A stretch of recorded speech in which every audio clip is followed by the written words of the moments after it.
If you haven't heard, Netflix recently released a 3-episode docuseries on the journey that was America's Next Top Model. They were sort of hinting that we've come so far since then. And I want to pose the question of, have we? You need to fit the clothes or else you don't get a job. And it's like, well, clothes come in different sizes. I don't. The thing about clothes and does somebody like Tyra, does she have a responsibility to the viewers to say, wait a minute, we owe more to viewers than this? Or is it a signal of this is what the people want and we're going to give it to them? That sets the standard for how we think that we can talk about women's bodies. We have to change the language around this, and we have to change it within ourselves. These people are reaching the pinnacle of what we have decided is ultimate success in beauty, and they're saying it's not what you think it's going to be. If that's not the lesson for the rest of us, like, I don't know what is. Hi, everyone, and welcome back to the Thick Thighs Save Lives podcast. The level of gasp that I did before saying that should just give everyone like a temperature gauge to how this episode is going to go. Gasp! Welcome back. I'm Rachel. That's Kelsey. It's drama on 10 today. Actually, that fits the episode perfectly. And also, I feel like your personal drama levels lingering around the 7 mark. So maybe we all just lean in. Let's lean right in. You know what? When I feel that way, I feel like the most you can do is just lean in. And when I do, I sleep like a goddamn baby, because like there's nothing worse than like having like built-in things that you're not saying. They choke you. And then when you just like let them all out, then you just are like, I'll go to sleep now. That does the opposite for my partner though. So I just leave him with that. That sounds like a you problem. Sorry about that. Maybe I have therapists for that. I want to say something about the fact that I didn't realize that my top is kind of like matching my drapes in my background. So if I just like go into the abyss of sand is in this color scheme that I'm in, I just don't know. I want to say like I'm wearing the Luxe like full outfit from last year's it's the color sand if you're not viewing us on YouTube. But we had one of these releases last year, and several of the colors sold out so fast that I could not get my mother-in-law a set. That's what I'm saying about like how quickly this sold out. Sand in particular, she wanted the teal. I couldn't get that. This is why the gap, because we started and you were releasing a microaggression about the fact that you haven't gotten this year's sets in, so you are still wearing your sand from last year, which bitch, you just better be lucky that you have it.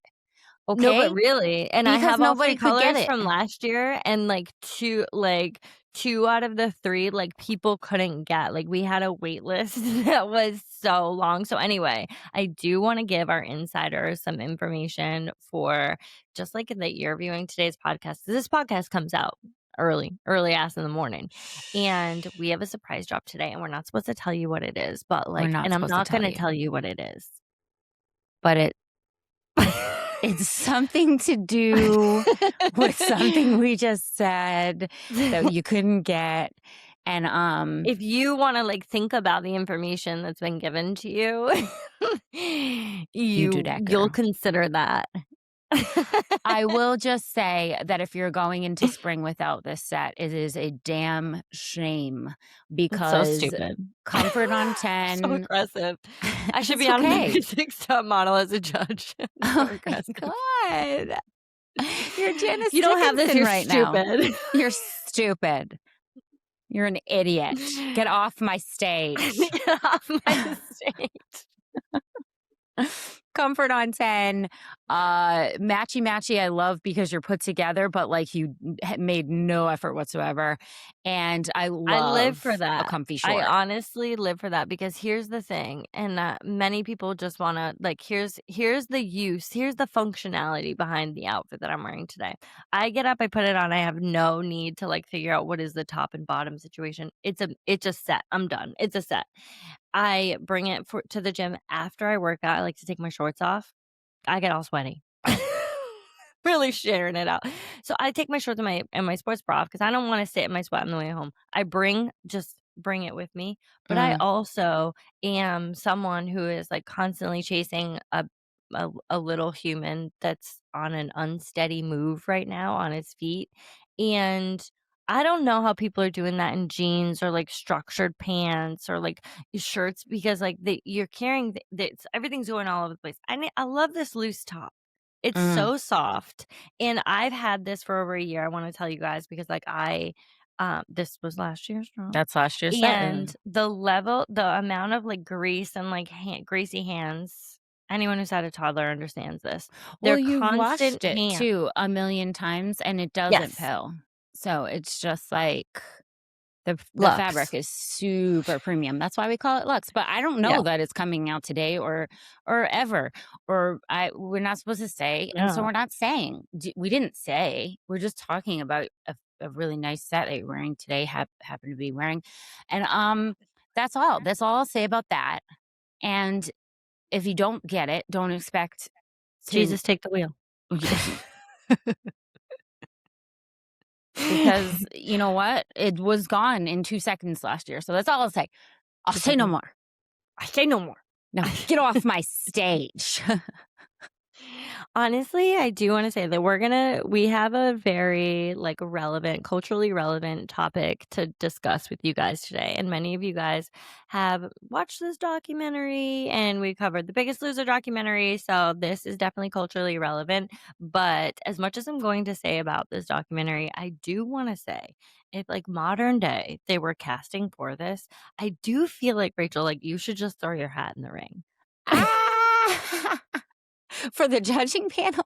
For the judging panel. Oh, okay, yeah, I I was don't think like, you should be on America's Next Top I'm Model. 5'3". And I didn't mean to say that in such a laughing manner, but there's a lot of, Oh, no, like, wrong no, with it's a laughing that. it's a laughing man. But judging? Yeah, I could see No, but myself I do there. think I do think you have the charisma for their judging, I think and the word you're then searching for is harshness. the new Janet. Unbridled harshness that can't be tamed and has no filter. Yes, I do wanna talk about AT no, wait. How do they do it? Oh, the true fans now. I did watch back in the day. ATM ANTM. and Tim. I watched. Did you watch? You never watch any of the reality shows real time. I did. I this is the problem with me. I mean, Or is this one of the, like, strengths of mine? I don't know. I've decided they all have their place. But I am not a super like, I don't I've said this before, like, I don't really watch TV, like, reality TV, even though I very much grew up in this era. I was in the middle of this era, okay? Like, in the, like, coming to ti like, I was in the right age group. I was in the perfect age group to be watching this, and I kinda wanna talk about, like, what age group those were because I've heard several different influencers and people kind of, like, dissecting America's Next Top Model series and how old they were watching this and just kind of, like, thinking about what that means for our future and how that, like, fucked so many people up and, like, what are we doing, with these, like, reality TV shows. But as much as I was familiar, was I an avid watcher? No, and I think that we kind of discovered this with some of the Rachel, you were an avid watcher, correct? She was I an didn't watch a, every like season, but, like, yes, when it was at its biggest, at its peak, and I was, like you said, perfect primetime age, yes, I definitely knew the characters. I definitely was characters. yes. I But that's mean, actually a good description. well, yeah, I mean, it's well, we'll get into it, but it was a show that I definitely watched. I know that the majority of our listeners are around the age group that would have been very much exposed to that at a sort of pivotal point in their um, building their self confidence and their sense of worth and who they were going to be. And as a young girl, I want to address all of the women who grew up in this culture of watching these reality shows, or at the very least being exposed to them. Even if you weren't an avid watcher, they were pop culture. So you knew about them, you knew they were going on, you probably saw clips and commercials. And Yeah. I think we need to address these things when we are like, hey, why do I have so much trouble with like my body image and food and working out and wrinkles and all of these things. And then we don't address the fact that we all came through this reality TV show era that it was very damaging. Honestly, I think that when we look at like our health and fitness journey, when we look at our view of pop culture, when we look at how we view, interact with the world, and just embedded thoughts on how we think about our bodies, bodies around us, bodies that are being shown on TV, like how we interact with all of this, like it would be remiss for us if we don't look back on some of these pages that were very impactful. And I don't think that we can really change our trajectory for how we want to behave in the future unless we kind of have an understanding of where these underlying things are. And I think that that's where a lot of the kickback, and I'm not just talking about like this specific series here, I'm talking about like the culmination of all of these messages coming to young girls and women at this time frame at very pivotal points, and what that messaging did to us and how deeply embedded it is in how we respond now, and how we respond to our own bodies, how we respond to new information, how we respond to new trends, or how good or bad we feel about ourselves, or motivation or self-confidence. I think all of those are baked into some of these underlying beliefs that were helped being formed by some of these, pop culture influences. And I think for one example that we've had so much kickback on Fuck the Scale. And it was one of our first episodes. It's not something I will that to this point in the podcast, however many years we are in, I will ever take back. 6, 7, somewhere around there. Because I feel like it is such a pillar in how we can adjust our body image if we can really let go of this metric that is not conducive to our progress, that is not indicative of health. And how we view that, and it's a tool, it's a tool. A lot of these tools, I believe, were introduced to us by pop culture influences like this, by influences that say like, skinny is the ultimate. Whether they were calling it healthy or not, they were saying it was what you were striving for. They looked at weight, they looked at how clothes fit you. I think there was a we're going to talk about this, but there was a quote from it. You need to fit the clothes or else you don't get a job. And it's like, well, clothes come in different sizes. I The don't. thing about clothes is Which is like just such a like something as simple as that quote is something that we have heard embedded and buried what and carried into thought processes for years to come when you stand there in a dressing room and think I need to adjust my body instead of the size that I'm buying.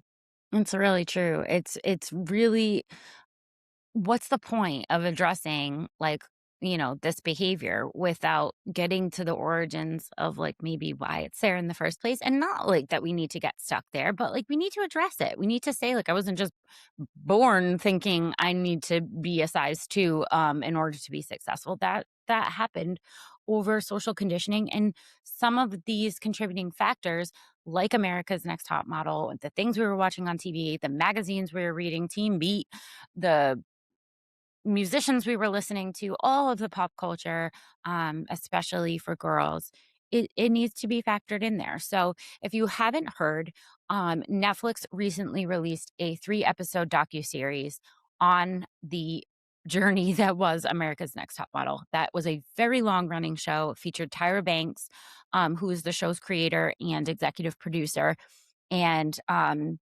how she came up with the concept for the show, and I think one of the main themes that the documentary was sort of trying to push was the fact that we look back now on that show as damaging and had a lot of what we might now consider to be offensive themes, portrayals of people that were totally wildly inaccurate and also like making them into villains. And we look back on that and we say, oh, it was the times. It was different times. You can't look at it through the scope of today because the times were different. And to a certain degree, I totally agree that when you're looking at something with hindsight, it's always 2020. We can always say, like, wow, that was totally not appropriate for that time, but it felt normal then. Um, but I want to the the show and all of the interviews interviewing Tyra and the Jays and all of the main characters on the show, they were sort of hinting that we've come so far since then. And that's why you can't look at it with this lens anymore, because it's just like, oh, we've just elevated so much since then. And I want to pose the question of have we? Have we though? So, okay, at the time, Tyra pitched the show as this empowering thing, strong women, big dreams. They're going to break into the fashion industry and they are going to take hold of their life. And there were themes there of strong women chasing a career. Absolutely, 100%. Now, the career was based wholly and entirely on what they looked like. But we did have a theme of, women really going after a career in the modeling agency. And we saw some new things that currently we weren't seeing on reality TV show. A career-based prize was a big thing. Usually you just, you win $1 million if you're, the last one on the island.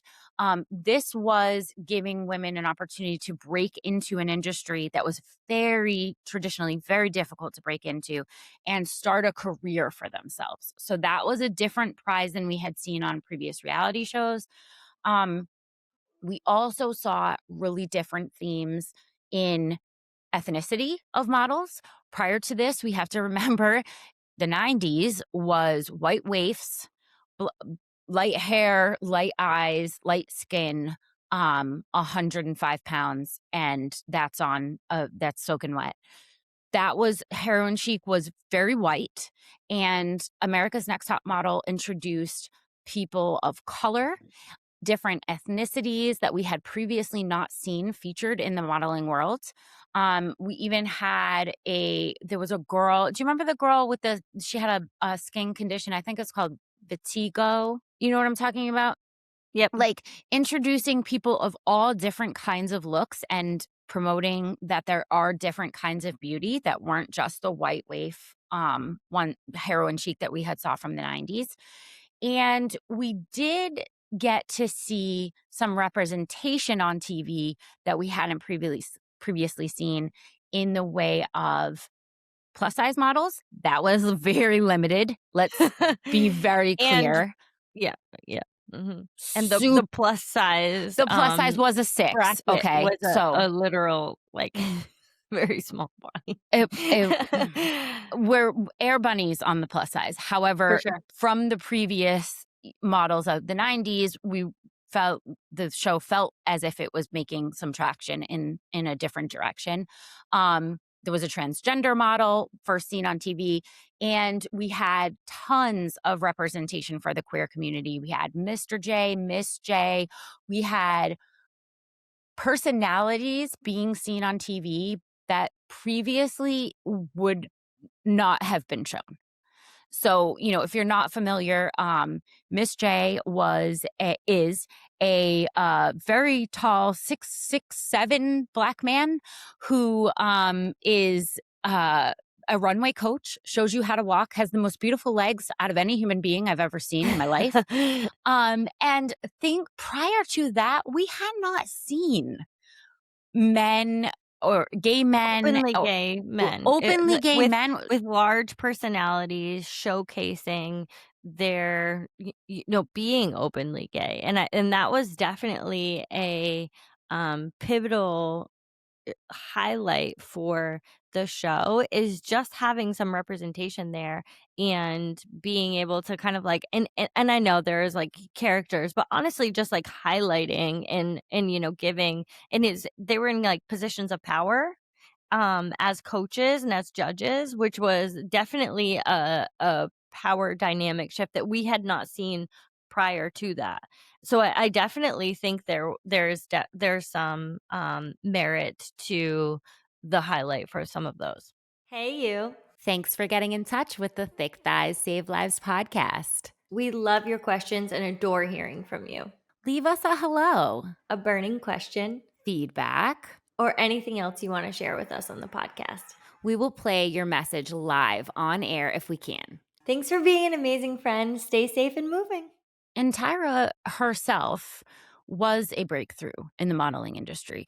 Being a Black woman, being significantly more curvy looking than previously models had been in the past. She was the first Black model to have a swimsuit, a Sports Illustrated swimsuit edition. She broke so many molds in the modeling industry. She herself was representing something different and wanted to bring, I genuinely think Tyra wanted to bring something different into the industry.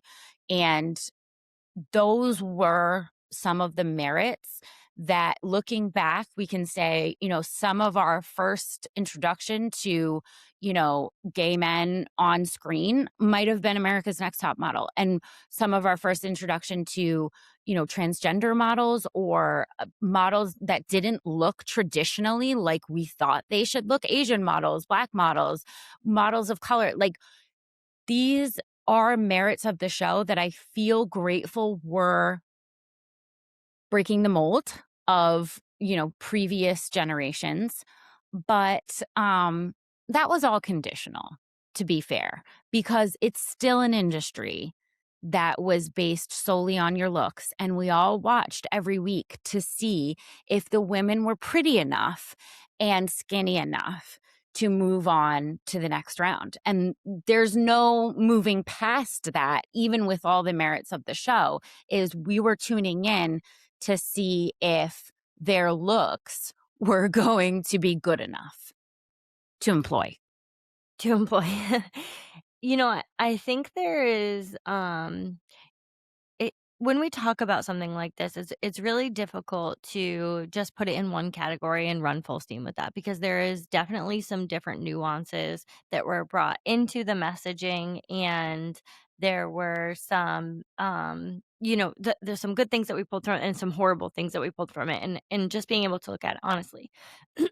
What I didn't like from the documentary and how that was presented is that there was no ownership for the poor choices that were made, looking back at where there was some damaging messaging. And I really am like so sick of this when we look back at different times and just like looking at it under the guise of like, well, that was acceptable for that time. Like, can we just actually have an honest conversation about it without some blanket of being like, well, for that time it was okay? Like, no, it was never okay. And if we can look at something honestly and just like pick it apart in a real, true, honest learning experience, I feel like we'll all be better for it. When we think about things that we want to do and the qualities that we want to have in ourselves, when we make mistakes, we wanna be the people that own it, right? Not that, like, pass the buck to, like, this, but it was this person and this person, like, constantly, like, shifting the blame to the next, and that's where I drew some issues with where the documentary was framed, is that the buck felt like it was constantly being passed on to the next person. It's like, where does it stop? Where can we actually say like, "No, I made that decision, and under those circumstances, at the time, I felt like it was the right one, but looking back on it, that was a trash decision." Like, Trash. I'm we can horrified by say my that. decision. You can say that. Yeah. You get to say that. You get to say that, and honestly, for me, that would feel more authentic, that would feel like a better step forward if we could just call it what it was, so that we could be better for the future, so that we could be more well-informed for the decisions that we make today that we're gonna look back on 10 years from now and say, like, "Was that the right one?" I did what I did with the information that I had, with the resources that I had, with the appealing to the industry, appealing to the viewer, appealing to all of these things to make that happen. I can get behind that, but I can't get behind this, like, well, if you have to understand under the context, it was really such a good idea. Like, just own it. No, baby, I was there. I was Yeah. there. I do understand the context. And it was wrong then, and it's wrong now. And just because it was less wrong then, or you had less people going, "Ooh," it doesn't really make any difference. And I agree with you that I did think that the tone was a little past the buck. The tone was a little, you just have to understand the times were different.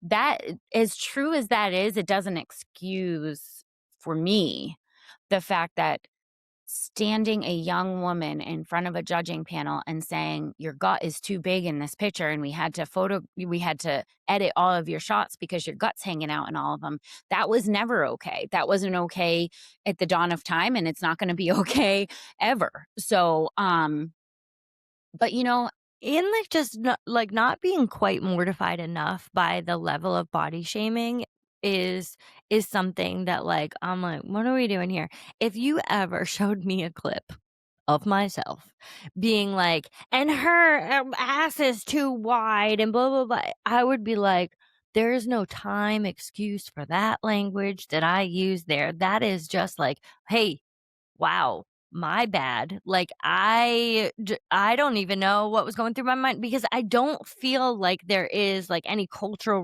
relevance. I don't feel like there is, like, a time where we say, like, "I openly shamed another woman's body, um, in such a degrading manner," and you have to understand it's the industry. that's what we were all Like, doing. We were all no. doing it. But, Like, that gets into a different question, which I think everybody kind of has to answer for themselves. And I'm not sure I have a hard and fast answer on this, but how much pop culture and TV and social media and the industry owes to us as consumers, um, in the way of ratings versus morality. I don't know that I have a hard and fast answer on that because the fact is that if people don't watch these things, they will not produce them. However, if the need and the desire is for people to watch women's bodies being judged week to week and shamed week to week and told they're not good enough, or this one is and this one isn't, this one's marketable and this one's not. If people are going to tune into that by the millions, does a broadcasting, now this is a money-making scheme, nobody yeah, yeah. ever said it wasn't, and does somebody like Tyra, who is a producer of the show and is making money off of the viewership of the show, does she have a responsibility to the viewers to say, "Wait a minute, we owe more to viewers than this," or is it a signal of, "This is what the people want, and we're gonna give it to them"? Yeah, I mean, it's a hard question as well because I do feel like there in any industry, it's guided from the top, it's not really guided from the bottom, and obviously, like, something takes shape and takes steam from, like, what people are viewing, like, what people are tuning into for sure. And I just feel like this is something that I would like just some more responsibility. I'm looking for some more responsibility apparently, but some more responsibility over the fact that you shape the way that people feel comfortable allowing others to talk about the bodies. You have a responsibility there. You have a microphone, you have the stage, you have the um internally laughing because I watched this crash out from this other woman that was like, talking about, like, take the microphones away from men because she was watching one of the, like, I male saw podcasts. that. She's like, "They We must should be in the be same locked algorithm. up." Like, the microphone should be locked up. But I was just like, "Oh, man," like merit. Uh, but I do feel like there is a large responsibility for having that platform. And if you have that information of what the industry has typically been, there is a balance, I feel, between getting some of those ratings and being careful of what the language is that we're using and what we're promoting, because I think that that sets the standard for how we think that we can talk about women's bodies and how we're allowed to scrutinize them. And that's the almost the judges on the shows are setting the standard for what it is that, like, now internet trolls feel the need to, like, go in and type along of, like, what they are allowed to say about women's bodies, and that has been just a thread throughout society of what we feel entitled to say about the judgment we're placing on another woman's body. And I do wanna say it's interesting to me that, I mean, girls, women, girls, there was very young contestants on this too, so I Very feel young. a little bit weird when I'm saying, like, women because, like, some of them were very young. The 18. I would e say the vast majority was those are anywhere from babies. 18 to, like, maybe 24, because Yeah. after that, you're stale. You're in the You're just modeling old. industry. You're just yeah, like, we can Cougar. look at you, your 25-year-old smile wrinkles. What, have you been smiling all your life? Get out of here. What have you been smiling all your life? Get out of here. With some of the girl like, passing out and, um, you know, because of the stress and strain that is being put on their bodies. And I think that there was some attempt there to say, "This is hard, and this is work." And that was the kind of framework that we were working under, rather than this is harmful and damaging to your body. And what we took out of that was, like, if you could get the closest to passing out but without passing out, that's where you win. You want to, like, teeter on that line, right? But you pass out, you lose. But if you're too far away from passing out, you lose. So it's like, D like, are we all just, in fact, being set up to lose? are Is we that all just what you're being getting set up at? to lose? And I think it's very interesting that what we took from that wasn't like, "Wow, thin is really unhealthy."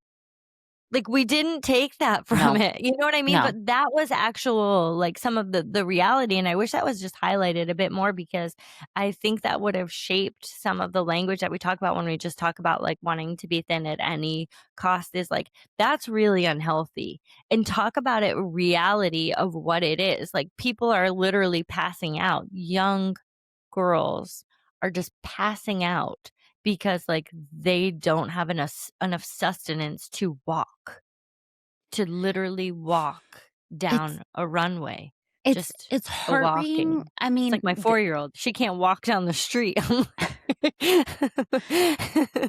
it's really heartbreaking because these were such young, impressionable girls, and the viewers and the target audience was the same young, impressionable girls. But my juxtaposition to that is always just like, wait a minute, we all knew what we were getting into here. Okay, like, this is an industry based solely on what you look like. There is no other. It's not I feel like when you're tuning into, like, okay, we're gonna all train to be Olympic medalists in a sport, and it's like people who are pushing themselves past the brink and they're getting injured, and we can all say, wow, that is unhealthy to push your body to that place. But it's also part of being a professional athlete. Any professional athlete will tell you the things that they have done for their sport went well beyond fun. They went well beyond health. They went well beyond what a body should do and be capable of for longevity in a sport. That when you make it a professional thing, you take it to a different level that is no longer health. And we all wanted to watch a show that was very much no, your teeth aren't marketable. Nobody wants to see those ugly teeth. No, your hair isn't marketable. That's not going to take good photographs. Your butt isn't the way we want it to look in photographs. And to say, like in other news, water is wet. I mean, models are scrutinized on the way that they look, and that's the entire industry. The issue for me is that we were all so fixated on this industry, and it became part of our everyday life where girls who were not in the modeling industry were taking those same principles and applying them to their life. Almost like, you're not a professional athlete, but you're training soccer 8 hours a day. That's not appropriate. And everybody recognizes that's not appropriate. But when it comes to the modeling industry and the fashion industry and how you look, it's so intertwined with everyday women. And it's the same rules, except you're not a professional. Yeah, that's a great point. I would like to introduce and highlight the fact that when it comes to professional athletes, when it comes to any profession, is that the same rules don't apply for women as they do for men. It's just a fact. If you look at, like, you brought up the Olympics, like if you look at the Olympian who had tore her ACL just before, and then she went on to ski and injured herself, it was Lindsey like, well, that Vonn. was Lindsey Vonn. Mhm. That was reckless because she had tore her ACL, but when, um sorry, what's the gymnast's name? Oh, Simone Carrie Strug. Biles. Oh, Sorry, oh, Simone Biles, but when Simone Biles pulls out with the extreme case of the twisty, she's not mentally strong enough. So you pull out, you exit because, like, this is dangerous for you now, then you're not mentally strong enough. All of the Cheeto eating, like, beer gut bellies talking about an Olympian from their mom's basement being, like, not mentally strong enough is hilarious in itself.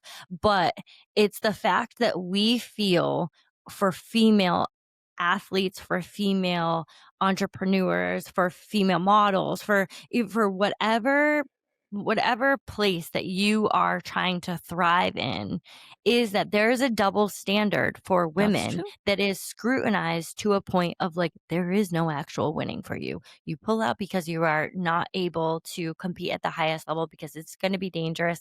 Not strong enough. You stay in and you tough it out. That was just stupid.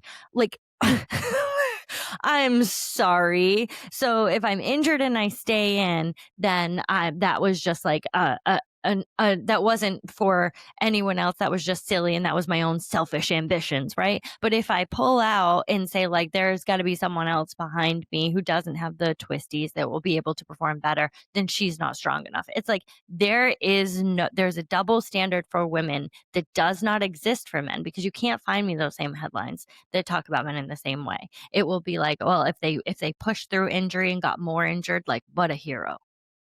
It's Like, extremely true. It's extremely true, and it reminds me also of, a p another major theme that I saw throughout the documentary when they were interviewing past contestants, yeah. and the contestants gave a sort of bamboozled kind of vibe, in my opinion. They were like, "We were promised X, and we got Y. And it wasn't even close to what we were promised." And I think that that's kind of the theme that you're hitting on there is like, all of these promises of like, if you work hard enough and if you do it by the rules and if you are thin enough and if you are pretty enough and if you are all of these, if you are enough, you will win. You will win it all and you will get all of the accolades that you've been searching for in this incredible career in the modeling industry. That's what was promised, right? The winners say that that's not what it was.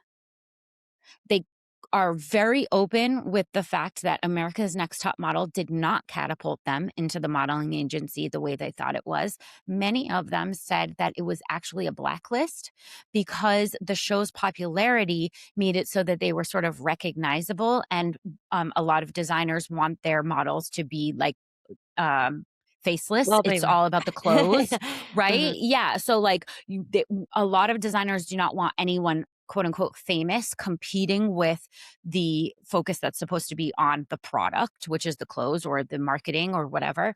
Um, and very, very few of them went on to have successful careers in the industry. So, I mean, it ran for like 17 seasons or something. And there's like maybe one or two recognizable faces that went on to do it. And the rest said, like, we got bamboozled. And I think that that is a common theme for women when we look at this give it all mentality.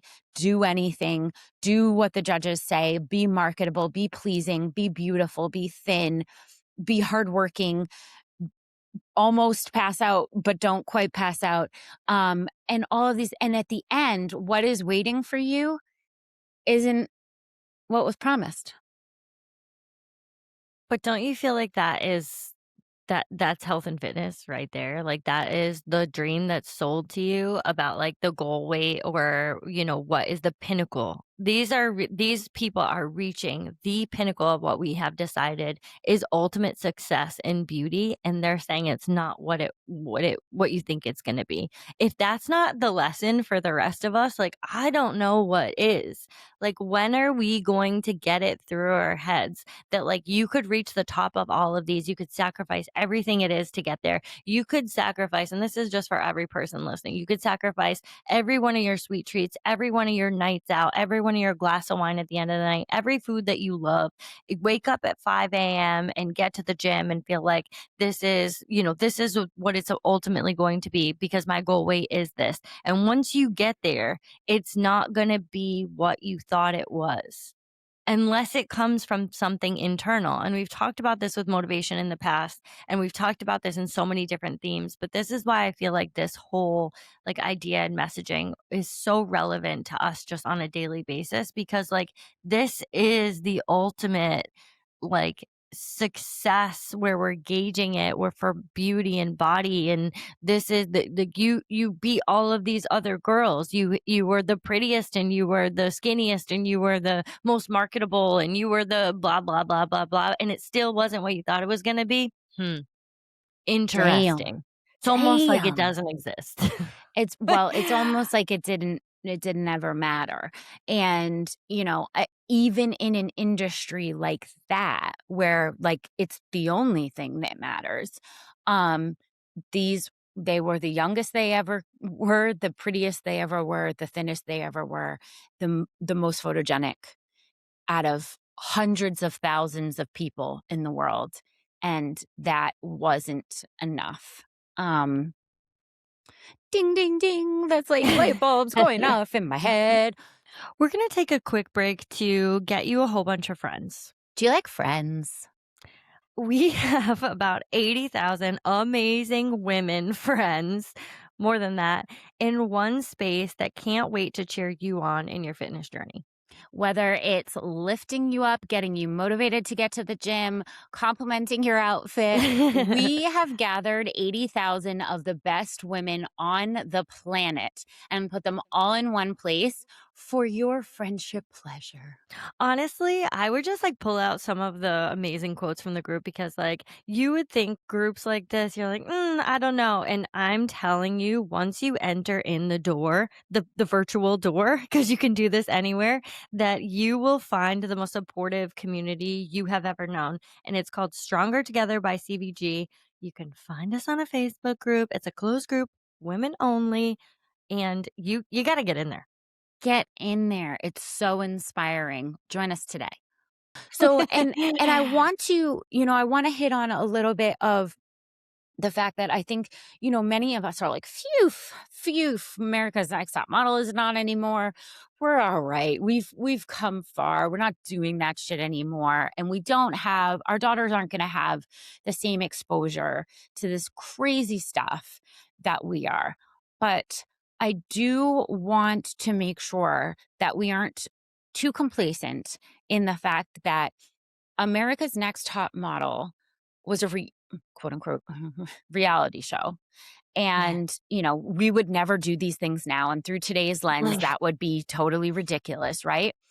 But what is the difference when we talk about like social media and Instagram filters and curated highlight reels and authenticity from AI influencers? models. Literally, we now have, I think it is projected in the next 5 years that 90% of the ads that we see will feature a AI version of a human being. So I have something to say about that. I bet you do. I I bet you bet do. you do. I so number one, I want to say how extremely problematic and misleading and just crazy that is. I do think that's not going to be the case because like I don't see legality. Like I see it catching up with this because like you can't fake reviews. How is it that you can fake a person having a review that doesn't exist? That is so, and just like coming from the marketing and coming from people who sell clothing, there has never been an AI model from us that we don't even Photoshop our shit. Like this is like we just have like real people. But here's the thing that makes that like what I want to just like when it comes to looking at like other companies that did this or what you're viewing on social media and like how you're believing, what you're seeing and is this person even real? Because we're being hyper aware to what those are. And then we're starting to accuse real people of being fake. And it's just a whole mess that I hope is going to work itself out. Or we're gonna have to work it out. I don't know. We're gonna have to work it out. I think there's gonna be a ton of legality issues with that because, like, those aren't real people talking about products that they actually like. That is a marketing agency having a mouthpiece pretending to be a person telling you what they like. How is that legal? Like, It's how a is good that that's question. faking reviews from someone who doesn't exist, and that creates a ton of distrust for what we are viewing, which you should have anyway, that distrust is valid, which is where you wanna hold on to, small companies that will just, like, tell That you aren't photoshopping their shit or using any AI yeah, they will models. just tell you Mhm. how it is, and you can have, like, your real friends just, like, like 80,000 of them in Stronger Together by CBG, but no big deal. But like get in places like that where you have trusted sources. But the fact is that like now it's things that don't even exist. And you're seeing these fitfluencers who are made up on a computer giving you diet advice. Like, what are you eating, computer? You're not even shit. You are literally not eating anything. You were created by AI. All of this is not even real. And so, like, I think that bubble is gonna burst for sure from my perspective. But I do think that it it should bring up a conversation with the rest of us with like how much, and I think America's Next Top Model did this. I think The Biggest Loser did this. How much faith are we going to put in these institutions to tell us who we are? And when are we going to start saying, I know who I am? I know that I'm not chasing a thin aesthetic. I know that's not healthy for me. I know that when it comes to feeding my body appropriately, I need to have whole foods. I need to have protein. I need to have fiber. I need to not restrict my calories. I know that moving my body is good for me. I know that surrounding myself with people who lift me up is good for me. I know that shaming myself or my body in the mirror is not good for me. Like, when is it that we're going to say none of that is acceptable? So put out what you want, put out as many AI models as you want, telling me like I have to look a certain way because I'm not accepting that anymore. Like, could we create an army Blocked. of people that are saying, like, no matter what you come up with next, I'm not accepting that anymore. It's a really good point that there always gonna be something next because the whole theme of this was like, "Oh, we're looking back on those crazy times. Oh, we would Yeah. never do that anymore to young girls. Oh, but don't worry, we have a different thing."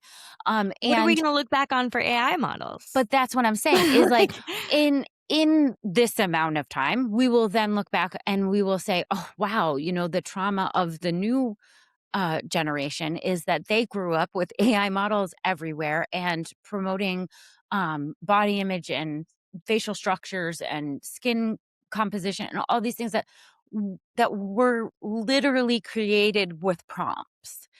And there's always gonna be a next thing that we're gonna say, "Wow, this was really damaging. This really shaped a whole generation of women and who they are," until we collectively say, "We are not a marketing scheme. We are not here for your viewing pleasure. We are not adhering to whatever the newest beauty standard is. We are not what we look like.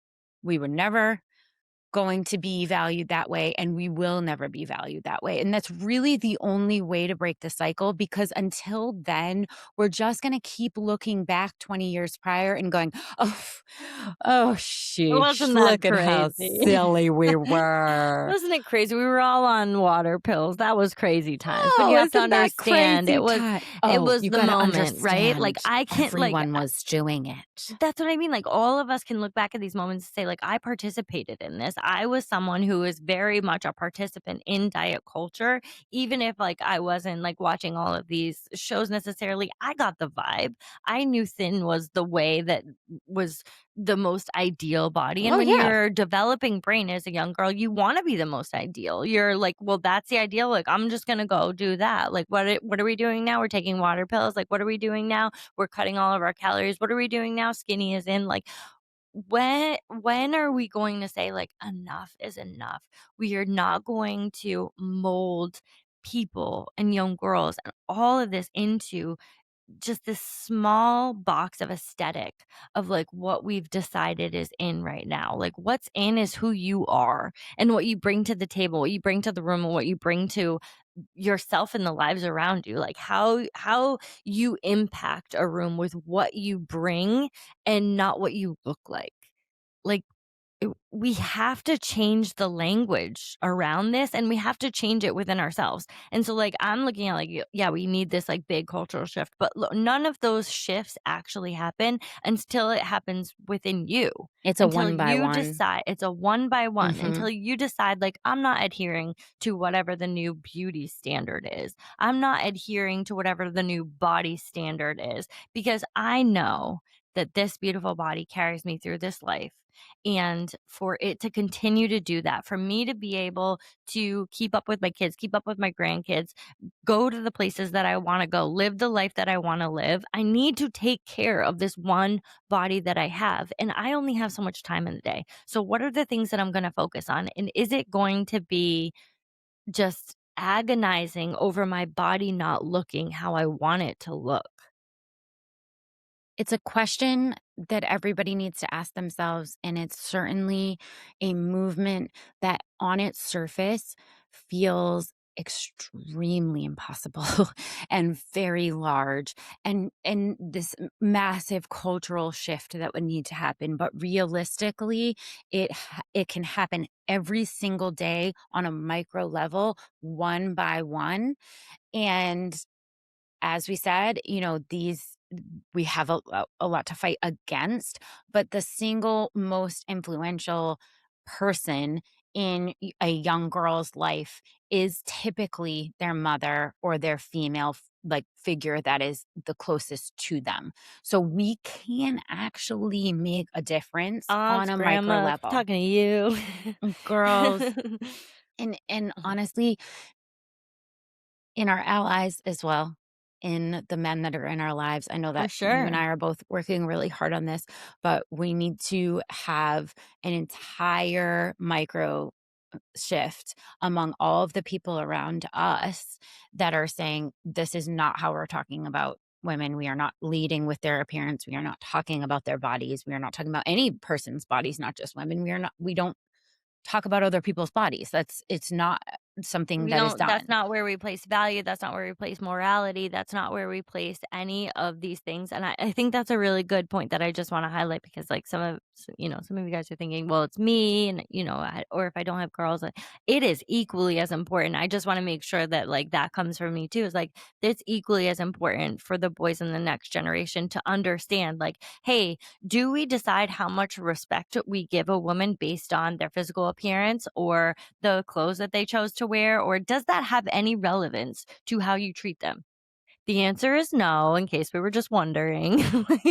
And that's not how we judge other people. That's definitely not how we judge women. We don't put them on a scale. They're not there for you to rate. Like, these are all like themed, but it's both sides of the aisle. Like, we will not, I'm not going to be rated by you in any way, and you're not rating me in any way. So it's just like, it's the work that we do. I do firmly believe that it's the work that we do within ourselves on a daily basis. And honestly, if you're listening on this podcast, I just want to give you a big kudos, You because are, like, yeah, you're you are already working doing with the doing work. it. If you found us within the like plethora of diet culture and messaging of quick fixes and just like the things that sell, if you found us within all of that rubble, well, I'm so glad you're here. First of all, you're already doing the work. So don't beat yourself up over any of the, missteps or mistakes that you make on a daily basis when it comes to, what language you're using, or like, we're just doing our best. And the best that we can do is notice the language that we're using, notice what we've bought into, notice the damage that has been done from a trauma lens of the culture that we grew up in. If we can notice these things and then think about how we might adjust them for the future, that is the work. You're not going to be perfect. I say this about millennial moms all the time, like, damn, like, you you guys are killing it. Like, the standard is very high, and like, kudos and applause to all of the work that you do to notice the trauma that has been done and try to adjust it for the next generation. But give yourself a little bit of grace here, because it's heavy work, it's heavy lifting. And first of all, if you found yourself here and you don't rate, review, and subscribe, Girl, excuse me, because I just gave are you a you big round of applause, and I need you to make sure that this reaches new people so that we can make this change. And that is done by making sure that you subscribe, and maybe just leave us a little note about how much you love to listen to the podcast and what it's meant to you. I don't know. But just an I just idea want for to your say that's Tuesday? an idea for your Tuesday or whatever day you're listening to this. That's part of doing the work.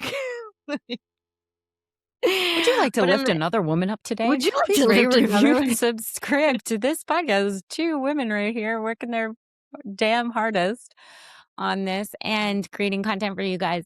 We are so happy to have had this discussion and have this platform to have this discussion. And I know one thing that we never will have to ask ourselves the question of, whether or not our messaging ever needs to be, or our morality ever needs to be compromised um, for sales or money or any of that, because we have been very loud and clear with our messaging. And we hope you guys enjoy this podcast, and make sure that we are not comparing edited realities ever to our raw lives, and making sure that we are doing the work every single day to combat any social messaging that isn't you living your truest life. So we love you guys.